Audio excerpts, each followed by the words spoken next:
नमस्कार मित्रांनो. मित्रांनो, आपल्याला गट क्रमांक 19 मध्ये दोन टॉपच्या गाड्या एका गटामध्ये लागल्या होत्या.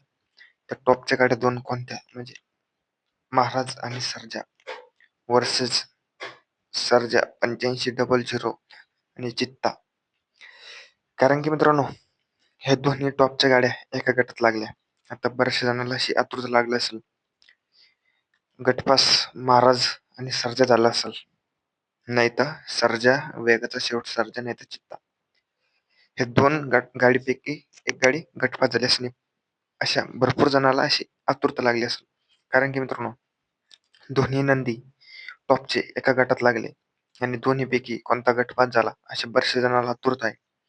काय झालं काही नाही मित्रांनो, आपण शेवटपर्यंत आपला व्हिडिओ नक्की बघा, पूर्ण माहिती देणार आहे. पेडगाव मैदान चालू आहे मित्रांनो. गट क्रमांक 19 मध्ये आपल्याला या दोन टॉपच्या गाड्या लढत बघायला भेटली आणि त्यामध्ये बाजी कोणी मारली याची बऱ्याचशा जणाला आतुरता लागत असते मित्रांनो. कारण की या दोन्ही गाड्या मित्रांनो सुट्टीचे तराटे मित्रांनो महाराज महाराज मित्रांनो पब्लिक नव्हता आणि एकूण सर्जा वेगा शेवट सर्जा 2 तास मित्रांनो 2 तास आतमध्ये होता आणि वेगा शेवटचा पायरा होता चित्ता आणि महाराजचा पायरा होता सर्जा. या दोन गाड्यामध्ये मित्रांनो अतिशय सुंदर प्रकारे खालून गाड्या पळत होत्या. वेगाचा शेवट सर्जा मित्रांनो कम से कम 4-5 फूट मित्रांनो अर्ध्यात गाडी आली आणि वासराने बाहेर ओढलं तरी मित्रांनो वेगा शेवट सर्जा वासरू आतमध्ये ओढत होता. पण मित्रांनो त्या वासराने सुद्धा तासपलटी करण्याचा भरपूर प्रयत्न केला आणि गाडी फॉल झाली.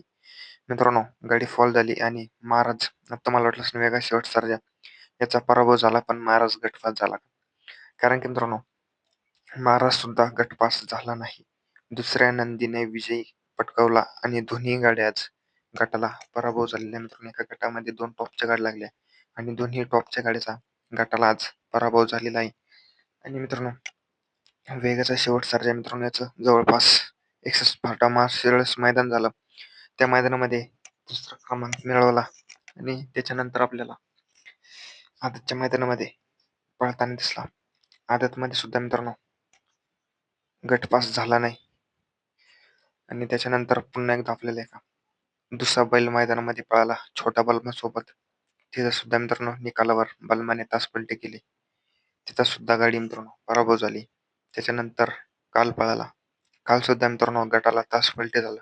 तिथं एक पराभव झाला आणि आज एक पराभव. कारण की मित्रांनो सलग जवळपास 3-4 पराभव झालेले आहे वेगाचा शेवट सर्जाचे. आता बऱ्याचशा जणांना वाटलं सर्जा संपला. कारण की मित्रांनो सर्जा संपणाऱ्यातला सर्जा नाही. कारण की मित्रांनो सर्जा टॉपचा नंदी आहे. कारण की मित्रांनो त्याच्या तोडीस तोड पळणारा त्याला नंदी भेटत नाही. कारण की अभिजितभाई याने सांगितलेलं आहे, आम्ही ज्यांना नंदी दिले ते सुद्धा नंदी देत नाही. कारण की मित्रांनो त्या नंदीला टॉपची पैरे झाली. कारण की मित्रांनो तो नंदी सुद्धा नम्रात राहणार आणि आज सध्या त्याचा बॅड लक चालू आहे मित्रांनो.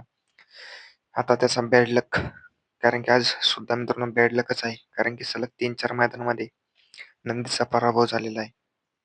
आता आपल्याला डायरेक्ट 25 तारखेला वेगाचा शेवट सर्जा पळताना दिसेल आणि तिथं आपल्याला A1 जोड महाराष्ट्राची लाडकी जोड पळताना दिसेल आणि तिथं सलग 2 वर्षे 1 नंबरचा किताब मिळवलेला विठ्ठल केसरी मैदानामध्ये बकासूर आणि सर्जा यावर्षी सुद्धा मित्रांनो हॅट्रिक करणार का आणि प्रथम क्रमांक मिळवणार का? नक्की व्हिडिओमध्ये कमेंटमध्ये कळवा. आपला व्हिडिओ कसा वाटला नक्की मित्रांनो लाईक करा, शेअर करा. आपल्या चॅनल मार्फत सर्वांना अपडेट देत असतो. चॅनलला सबस्क्राईब करा. आणि आज आपला देव बकासूर सुद्धा चांगल्या प्रकारे गटपास झालेला आहे. बघू मित्रांनो आज फायनलसाठी कोणकोणते नंदी प्राप्त होते. अशाच अपडेटसाठी आपल्या चॅनलला सबस्क्राईब करा आणि बैलगाडा क्षेत्रामधले आपण सर्व अपडेट आपल्या चॅनलवर देत असतो. कारण की मित्रांनो अशाच अपडेटसाठी आपल्या चॅनलला सबस्क्राईब करा. धन्यवाद.